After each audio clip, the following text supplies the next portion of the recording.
Hi viewers, welcome to Shiva talkies. నేను మీ Shivani. And 2023లో నాకు నచ్చని పరమ చెత్త సినిమాల గురించి మాట్లాడుకున్నాము. అండ్ ఈ వీడియోలో వచ్చేప్పటికి 2023లో నాకు నచ్చిన బెస్ట్ మూవీస్ ఒక 5 సినిమాల గురించి మాట్లాడుకుందాం అనుకుంటున్నాను.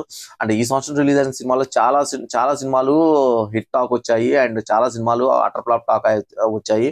కానీ నాకు నచ్చిన ఒక 5 సినిమాలు మాట్లాడుకుందాం. అందులో టాప్ 5లో వచ్చేటప్పటికి రైటర్ పద్మనాభం. ఈ సినిమా వచ్చేటప్పటికి చాలా సింపుల్ గా ఉంటుంది, కానీ ఫినిషింగ్ వచ్చేటప్పటికి ఒక మదర్ సెంటిమెంట్ ని చాలా బాగా వాడుకున్నారు. చాలా బాగా మదర్ సెంటిమెంట్ చాలా బాగా వర్కౌట్ అయింది.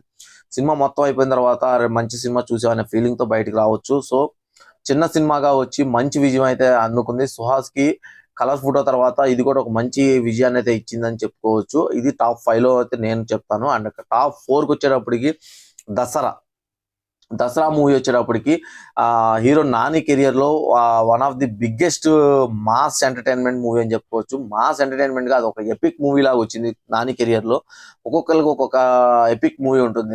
రామ్ చరణ్ కి రంగస్థలం, చిరంజీవికి ఇంద్ర, ఇలా ఒక్కొక్కరికి ఒక్కొక్క మాస్ మూవీ ఉంటుంది. పవన్ కళ్యాణ్ గారికి ఖుషి, అలాగే అల్లు అర్జున్ కి రేస్ గుర్రం, అలాగే అలవైకుంఠపురం, ఇలా చెప్పుకోవడానికి ఒక్కొక్కరికి ఒక్కొక్క మంచి సినిమా ఉంటుంది, ఎపిక్ మూవీ ఉంటుంది. అలాగే నాని కెరియర్ లో దసరా మూవీ కూడా ఒక ఎపిక్ అని చెప్పుకోవచ్చు. అది బీభత్సమైన హిట్ అయితే కొట్టింది నాని గారి కెరియర్ లో. అండ్ ఈ సినిమాని నేను టాప్ 4లో అయితే పెడుతున్నాను. అండ్ టాప్ 3కి వచ్చేటప్పటికి వీరసింహారెడ్డి.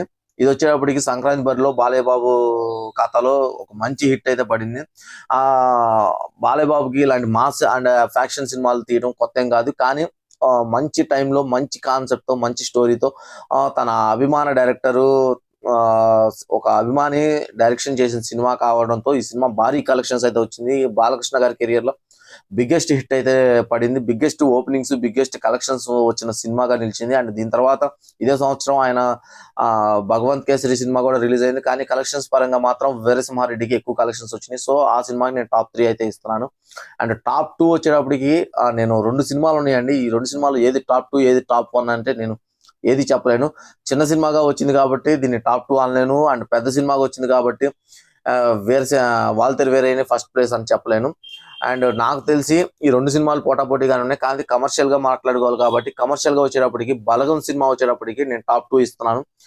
చిన్న సినిమాగా వచ్చినా కానీ ఎన్నో అవార్డులు అందుకుంది, ఎంతో మంది మనసులు గెలుచుకున్న సినిమా బలగం. ప్రతి ఇంట్లో ప్రతి వ్యక్తిని, ప్రతి మనిషిని కూడా హత్తుకున్న మూవీ బలగం. ఈ సినిమా రావడం వితౌట్ ఎక్స్పెక్టేషన్స్ తో, జీరో ఎక్స్పెక్టేషన్స్ తో సినిమా రిలీజ్ అయ్యి భారీ విజయం అయితే అందుకుంది. అండ్ సినిమా పరంగా, కమర్షియల్ గా పరంగా మంచి విజయాన్ని అయితే అందించింది దిల్ రాజు గారి ఖాతాలో. అలాగే ఆ సినిమా డైరెక్షన్ చేసిన వేణు గారికి మంచి డెబ్యూ మూవీ అయితే ఇచ్చింది. అండ్ ఇదైతే టాప్ 2లో ఇస్తున్నాను. ఆ టాప్ 1కి వచ్చేప్పటికి వాల్తేరు వీరయ్య ఈ సంవత్సరం one of the biggest highest collections అని చెప్పుకోవచ్చు. సాలార్ లాస్ట్ లో వచ్చి ఆ హిట్ ట్రాక్ ని కొట్టేసింది, కానీ ఈ ఇయర్ స్టార్టింగ్ లో వచ్చింది కాబట్టి అండ్ మెగాస్టార్ చిరంజీవి గారికి ఒక మెమరబుల్ మూవీ లాగా అది ఒక మంచి one of the biggest hit మూవీగా నిలిచింది అదైతే మడికి. సో నేను ఆ సినిమాని అయితే టాప్ 1 ఇస్తున్నాను. అండ్ సాలార్ మూవీ కూడా ఓకే, కాకపోతే అది మన Kannada story, Kannada directors Kannada story కాబట్టి సో నేను మన వాల్తేరు వీరయ్యకి అయితే టాప్ 1 ప్లేస్ అయితే ఇస్తున్నాను. సో ఇది నేను నాకు నచ్చిన ఒక 5 సినిమాలు చెప్పాను. మీకు నచ్చిన ఒక 5 సినిమాలు కానీ, మీకు నచ్చిన ఏ సినిమా అయినా కానీ కింద కామెంట్ సెక్షన్ లో కామెంట్ చేయండి. అండ్ ఇలాంటి మరిన్ని వీడియోస్ కోసం మన శివ టాకీస్ ఛానల్ సబ్స్క్రైబ్ చేసుకోవడం మర్చిపోవద్దు. Thank you for watching this video.